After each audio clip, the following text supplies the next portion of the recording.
Since the very beginning of our existence, humanity has been relentlessly trying to reshape the world to fit our own needs and desires. Sometimes those efforts have paid off, and other times they have led to devastating failure. Our entire history has been driven by trial and error, one step at a time.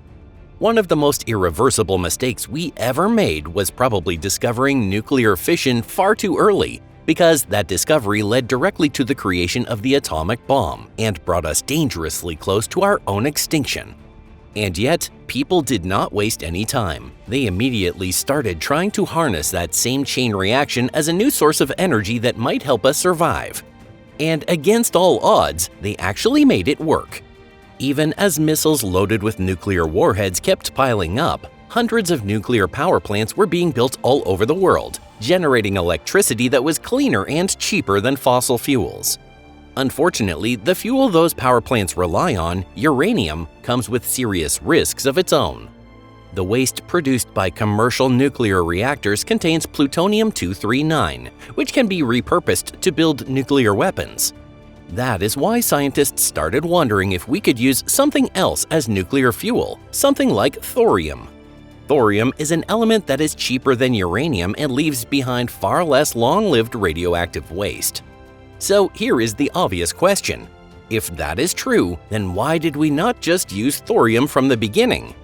The answer is pretty simple. Uranium-235 is the only naturally occurring isotope that can sustain a chain reaction on its own. Natural thorium-232 cannot keep a chain reaction going by itself. Hello everyone! Even so, scientists never gave up. They kept believing there had to be a solution to that roadblock. And eventually, they found a breakthrough. The idea of a thorium reactor was first proposed in the United States back in the 1950s, but today it is Chinese researchers who are leading the charge. Welcome to our channel. Sound interesting so far? Then let us dive right in.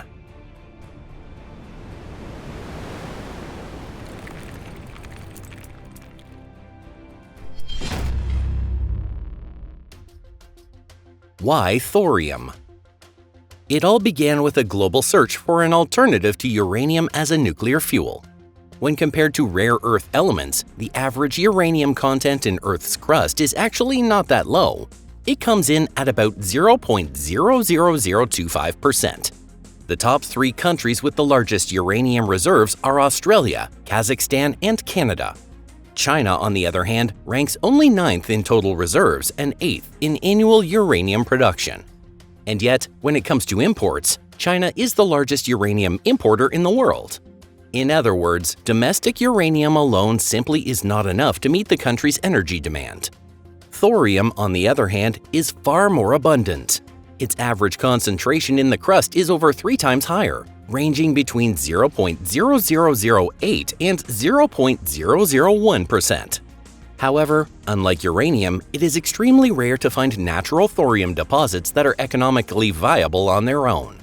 But in this particular case, nature has been unusually generous to China, so there is really nothing to complain about.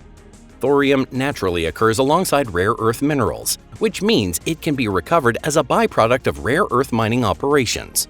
Back in the 1980s, the United States used to lead the world in rare earth production, but since then, China has surged ahead and taken the top spot. Starting in the early 1990s, China's output rose sharply, and by 2008, it accounted for 120,000 out of the world's 124,000 tons of rare earths produced that year. Much of China's rare earth supply is extracted at the Bayan-Obo mining district, where bastnasite dominates, though monazite also occurs. In some cases, monazite can contain up to 50% rare earth elements by weight. These monazite-bearing sands are one of the main sources for both rare earths and thorium. They form as monazite, which is highly resistant to physical breakdown and does not easily dissolve in water, accumulates in riverbeds, lakeshores, and coastal areas after being left behind by the gradual erosion of surrounding rock. Of course, once the ore has been collected, actually isolating the thorium is no easy task. It involves a series of complex steps, including solvent extraction and ion exchange methods. In the final stage, thorium still needs to be separated from uranium. This is done using nitric acid in an organic solvent system, creating the right conditions so that the thorium moves into the water-based phase, while the uranium stays behind in the organic layer. After that process is complete, you obtain high-purity thorium compounds, typically thorium oxide. Metallic thorium is produced later in a separate reduction step. How is thorium used in a nuclear reactor? In everyday industry, thorium has mostly been used as an additive for tungsten welding electrodes, a stabilizer for lamps in vacuum tubes, a material in mercury and germicidal lamps, a getter to enhance thermionic emission, and even as an alloying element in lightweight metals. But for over 60 years, scientists have also recognized thorium as a promising candidate for nuclear fuel. So then, why has it not become a mainstream energy source? It has long been known that when thorium-232 is hit with thermal neutrons, it transforms into uranium-233, which can sustain a nuclear chain reaction. The idea of a thorium-powered reactor was first introduced back in the 1950s, and by the 1960s, an early molten salt prototype was already up and running at Oak Ridge National Laboratory in the United States. That experimental reactor used uranium fuel dissolved in molten fluoride salt and demonstrated the molten salt approach. It ran for 5 full years and proved the concept was viable, and it was later shut down when the program ended and priorities shifted.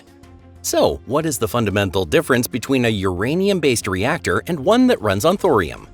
In a uranium reactor, the spent fuel rods left behind contain large amounts of radioactive waste that can no longer sustain a reaction and will not fully decay for thousands of years. Those used fuel rods eventually have to be disposed of, and that means locking them away in special long-term storage facilities for decades or even centuries. One of the biggest concerns is the presence of highly dangerous radioactive plutonium. In a thorium fuel cycle, very little plutonium is produced because the main fissile product is uranium-233. Using molten salt fuel can significantly reduce the formation of long-lived transuranic elements compared with many uranium fuel cycles, although waste management challenges do remain. In a thorium cycle, the primary fissile material is uranium-233, and it is typically accompanied by trace uranium-232, whose decay chain emits intense gamma radiation. This makes diversion for weapons far more difficult and expensive. That is a sharp contrast with many uranium fuel cycles, which always carry the risk of dual use, power generation, and weapons development. The gamma radiation associated with the U-232 impurity demands heavy shielding and complex purification, which makes producing weapons-grade material impractical. On top of that, thorium molten salt reactors use liquid fuel in the form of molten salt, instead of the solid fuel rods used in conventional uranium reactors. With molten salt fuel, the core contains no water and operates at low pressure. Even if a cooling system were to fail, the zirconium steam reaction that generated hydrogen at Fukushima cannot occur. Back then, it was a hydrogen explosion that sent radioactive iodine and cesium into the atmosphere. In a thorium molten salt reactor, water is not part of the core process to begin with. This effectively rules out the Fukushima-style hydrogen explosion scenario. What is more, thorium reactors come with a built-in safety feature known as a freeze plug. If the reactor starts overheating, this plug melts and automatically drains the liquid fuel down into a lower tank, stopping the reaction. Once inside that tank, the fuel cools off, the chain reaction halts, and the disaster is safely averted. And since molten salt systems do not rely on massive water-based cooling loops, they can be built much smaller and more compact than many traditional uranium reactors. At the heart of thorium power is a liquid fluoride salt reactor, a container filled with nuclear salt made from a molten mixture of lithium and beryllium fluorides, with uranium-233 and thorium-232. In the simplest terms, at operating temperatures of around 840 degrees Fahrenheit, thorium-232 absorbs neutrons and is transmuted into uranium-233, which then becomes the active nuclear fuel. The biggest challenge is creating materials that can withstand this so-called hell salt, a corrosive molten substance that breaks down nearly everything under extreme heat and radiation. A breakthrough in China? As you can see, interest in thorium reactors using liquid fuel is steadily growing within the global scientific community. Compared to traditional uranium reactors, they come with two very clear advantages: a much lower risk of catastrophic accidents, and far easier waste management. That said, no thorium reactor has yet reached long-term, fully commercial operation. Of the 15 reactors built in countries like the United States, India, Canada, and Germany, most were eventually shut down for either technical or economic reasons. In China, thorium energy research is being led by the Shanghai Institute of Applied Physics, also known as SINAP. As you may know, China and the United States are currently neck and neck when it comes to building new nuclear power plants. China is expected to surpass the United States in total nuclear power output by 2030, and by 2035, it plans to have 150 new reactors in operation. The country also has a roadmap to increase the share of nuclear power to 15% of its total energy generation by the year 2050. Naturally, China is pouring billions of dollars into nuclear research and experimental development. Within that budget, around $444 million has been allocated to molten salt thorium reactor development as part of a broader molten salt reactor program. One of these experimental thorium reactors, with a power output of 2 megawatts, began construction in 2018 in the Gobi Desert and was completed in 2021.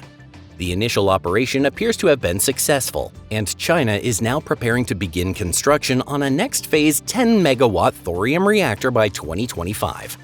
Unlike conventional uranium reactors, this reactor's core will be extremely compact, just under 10 feet tall and about 9 feet in diameter. However, it will operate at extremely high temperatures, reaching as much as 1,300 degrees Fahrenheit. The reactor will be powered by nuclear fuel that contains 110 pounds of thorium. From the very start of operation, the system will be designed to remove gaseous byproducts while continuously adding fresh fuel. After 5 to 8 years, most of the byproducts will have been consumed, and the system will enter a closed-loop cycle where uranium thorium salt is reprocessed continuously, ultimately leaving behind only trace amounts of secondary actinides. During that time, the reactor's output will be gradually increased, from 20% all the way up to 80%. And if the 10-megawatt model runs smoothly, China plans to launch a much larger 373-megawatt thorium reactor by the year 2030. Rolling out commercial-style thorium reactors would also give China a major strategic advantage on the global stage. That is because it would allow them to fully tap into the large monazite resources associated with the Bayan Obo mining region. Unlike other countries, China has already built an infrastructure where thorium can be recovered as a byproduct of rare earth element refining. If all goes according to plan, the world's first large-scale thorium power station built in a desert environment could come online and pave the way for even bigger nuclear installations. Of course, even if a thorium reactor is considered safe, it is still much more reassuring to place it far away from populated areas. Building thorium power plants in remote regions, where they do not require massive amounts of cooling water, is by far the safest and most logical option. After all, humanity has not forgotten the disasters of Chernobyl or Fukushima Daiichi. If China's thorium program succeeds, it could spark a worldwide technological revolution, accelerating the growth of nuclear energy and kicking off a new wave of reactor construction. These next-generation reactors would aim to be safe and clean, with significantly reduced long-lived waste compared with conventional uranium fuel cycles. With their compact design, passive safety, and no need for water cooling, thorium reactors could eventually be used to power ships, submarines, or even spacecraft. But will it really work out that way?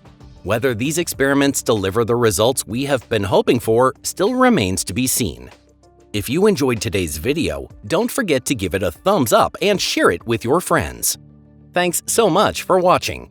See you again next time, and goodbye for now.